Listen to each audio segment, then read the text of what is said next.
everybody, this is Miss Alyssa with the Morgan County Public Library, and I have some book talks for you today. The books I have are for 4th and 5th graders. Of course, anyone who wants to can try them, but I think if you're in 4th or 5th grade, you will really enjoy these. So the first one I have is called Class Dismissed by Alan Woodrow, and it is about a 5th grade class and their teacher, Miss Bryce. Miss Bryce has taught for many years, has had a lot of classes, but this class is without a doubt the worst class she has ever had. Nobody listens. She's got one kid that she is sending to the office every day. Just a terrible class. So one day they are doing volcano experiments. Our friend has already been sent to the office, of course. And because nobody is following directions and nobody is listening, there is a huge explosion all over the classroom. Baking soda and vinegar everywhere. And this is the last straw. Ms. Bryce can't take any more. So she goes over, picks up the phone, calls down to the office and says, "I am retiring effective immediately." Slams the phone down and leaves the classroom. So the class is sitting there, shocked, stunned, they don't know what to think. And all of a sudden, the young man who'd been sent to the office comes back. And he says, "Guys, it was crazy in the office, so I was the one who answered the phone when Miss Bryce called, which means we're the only ones in the school who know we don't have a teacher." So the class is left with two choices. They can either A, go down to the office, explain what happened so they can get a new teacher, or B, they can keep this little bit of information to themselves and come to school and do whatever they want. Okay, this is not a spoiler. We all know that they chose option B. But how long do you think they can keep this a secret before somebody realizes that they don't have a teacher? Okay, our next book is called Restart by Gordon Korman. Gordon Korman is a pretty popular author, so there's a good chance that you may have read some of his books. This book is about a boy named Chase, and Chase has just woke up in the hospital. But he doesn't know what his name is. He doesn't know that his name is Chase. He doesn't recognize that the woman beside his bed is his mom. He remembers nothing. Chase finds out that he fell off the roof of his house, and in that fall he had a head injury. And as part of the head injury, he has lost his memories. The only thing he can remember is he remembers a little girl in a white dress. But the little girl doesn't match the description of his younger sister, so his parents have no idea what Chase is talking about. And they ask the doctors, when are his memories going to come back? The doctors don't know. They say, they could all come back tomorrow. It could take years for him just to get little snippets back. We just kind of have to wait and see. So this happens toward the end of summer, right before school starts. And Chase is out with his family one night getting ice cream, and he looks around the ice cream shop and he sees a girl who looks about his age. So he's like, "Wow, I wonder if I know her, but I can't remember who she is." Well, she sees Chase, comes over and dumps her ice cream on his head and says, "Don't look at me, don't even think about talking to me." So Chase kind of wonders how they knew each other and what would get this reaction. So school starts, and Chase meets up with two guys who they're his best friends. They kind of know what happened to Chase this summer, and and they're like, "Oh, Chase, it'll be fine. It'll be fine. We'll help you and take care of you." And then he meets with his principal, and the principal says, "Chase, this is an awful thing that's happened to you, but you've really got an opportunity here for a fresh start."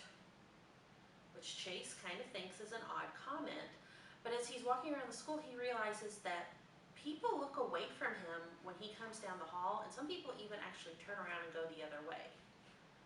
So Chase is starting to wonder what kind of person he was before this accident, and if he wants to go back to being the same person. Okay, our next book is part of a series. This is the first book in the series. It's called Escape from Mr. Limoncello's Library by Chris Gravenstein. And like I said, first book in the series. The 5th book came out a few weeks ago. And this is about a boy named Kyle who lives in a town called Alexandriaville. And Kyle is awesome at games. He loves video games, board games, any of them, loves to play games. And his favorite game maker, Mr. Limoncello, is actually from the same town where Kyle lives. Now, Alexandriaville has not had a public library for 12 years. So for Kyle's whole life, he doesn't know what it's like to have a public library, which is horrible. So Mr. Limoncello, because he's from the same town, and because he loved going to the library as a kid, he is building a fantastic new library for the town. And he holds a contest for kids to come and spend the night in the library when it first opens, so they can be some of the first ones to see what the library looks like. And Kyle is one of the contest winners, so he goes, there are games, food, giveaways. It's a great night. Well, the next day when they think it's time to leave, Mr. Limoncello tells them that if they want, they can stay and play a special game. And whoever wins the game is going to be the face of Mr. Limoncello's game. So they'll be like on the board game boxes, commercials, the whole bit. And the game is they have to try to escape the library by solving clues, doing different games and things. So who stays to play the game, who gets out of the library first, and what do they have to do to get out of the library? All right, last book we have is called The 14th Goldfish by Jennifer L. Holm. And this is about a girl named Ellie, and things kind of stink for Ellie right now. She's getting ready to start middle school, which she's not looking forward to. Her best friend doesn't really want to be her best friend anymore, and to top it all off, her goldfish has died. And this was a pretty special goldfish because Ellie had her since she was 3, and goldfish usually don't live that long, right? And that's when Ellie's mom tells her that the original goldfish passed away several years ago, and that Mom has just kept replacing them over the years. And the goldfish that has just passed away is the 13th goldfish, because remember this book is called The 14th Goldfish. So one day Ellie comes home from school, and Mom is there, and she also has a boy there who looks like he's about Ellie's age. The weird thing is he also looks a lot like Ellie's grandpa, and he dresses like Ellie's grandpa, and he sounds like Ellie's grandpa because it is Ellie's grandpa. Ellie's grandpa is a scientist, and he has discovered a way to reverse the aging process, and he tried this mixture on himself. So this is why he looks like a teenager now. The company he was working for has locked him out of his lab and has stolen all of his research.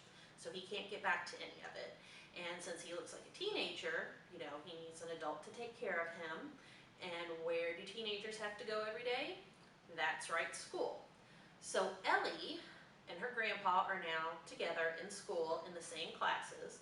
And a genius scientist in a middle school kind of goes about as well as you think.